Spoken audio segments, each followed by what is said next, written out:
জলাবদ্ধতাটাকে একটা জায়গায় নিয়ে আসতে পেরেছি। ইনশাআল্লাহ আমরা বলতে পারি যে 50 থেকে 60% জলাবদ্ধতা চট্টগ্রাম শহরে অনেকাংশে কমে গেছে। চট্টগ্রাম সিটি কর্পোরেশনের সার্বিক সহযোগিতা এবং মহানগর যুবদলের উদ্যোগে স্বেচ্ছাশ্রমে শুরু হয়েছে টাইগার পাস সংলগ্ন নাসির খালের খনন কাজ। রোববার সকালে এই খনন কার্যক্রমের উদ্বোধন করেন চট্টগ্রাম সিটি কর্পোরেশনের মেয়র ডাক্তার সাদাত হোসেন। উদ্বোধনী অনুষ্ঠানে মেয়রের সঙ্গে উপস্থিত ছিলেন সিটি কর্পোরেশনের প্রধান পরিচ্ছন্ন কর্মকর্তা ক্যাপ্টেন চৌধুরী ইফতেখার উদ্দিন, পরিচ্ছন্ন কর্মকর্তা প্রণব শর্মা, মহানগর যুবদলের নেতা আলিমুদ্দিন রুবেল, গাজী শওকত সহ যুবদলের নেতৃবৃন্দরা। এ সময় মেয়র বলেন, চট্টগ্রামের জলাবদ্ধতা নিরসনে বিভিন্ন এলাকায় খাল খনন ও সংস্কারের কাজ চলমান রয়েছে। নাগরিক উদ্যোগ আর স্বেচ্ছাশ্রমের এই উদাহরণ নগরের উন্নয়নকে আরও এগিয়ে নেবে। জামায়াতে ইসলাম সহ অন্যান্য দলগুলো কিন্তু এখানে কাজ করেছে। বিশেষ করে আজকে আমি অ্যাপ্রিসিয়েট করছি বাংলাদেশ জাতীয়তাবাদী যুবদল। তারা প্রথম থেকে কিন্তু আমাদের সাথে ছিল এবং তারা কিন্তু বিরজা খালের একটা অংশ তারা করেছে।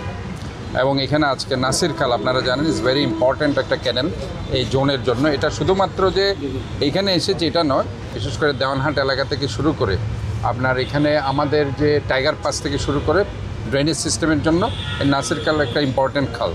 তো আমরা ইতিমধ্যে আপনারা দেখেছেন যে একটা বক্স কালভার্ট আগ্রাবাদে নাসির খাল সহ সেই অংশটা যে অংশটা দেওয়ানহাটে আপনার প্রবহমান সেদিকে আমরা সংস্কার করেছি।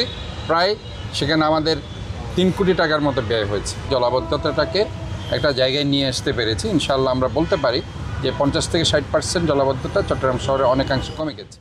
অংশগ্রহণকারীরা জানান, খালের স্বাভাবিক প্রবাহ ফিরিয়ে আনতে এবং এলাকাবাসীর ভোগান্তি কমাতে এই উদ্যোগ গুরুত্বপূর্ণ ভূমিকা রাখবে। যেহেতু চট্টগ্রামের জলাবদ্ধতা এটা আপনারা জানেন, মেয়র আসার পরে জলাবদ্ধতা অনেকটা নিরসন হয়েছে।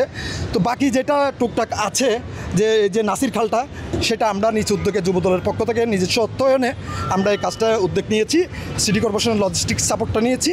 দিনব্যাপী এই খনন কার্যক্রমে স্থানীয় যুবক ও যুবদল নেতারা সক্রিয়ভাবে অংশ নেন। নাসির খালের এই খনন কাজ সম্পন্ন হলে বর্ষা মৌসুমে পানি নিষ্কাশন ব্যবস্থায় আসবে দৃশ্যমান উন্নতি, এমনটাই আশা করছেন এলাকাবাসী।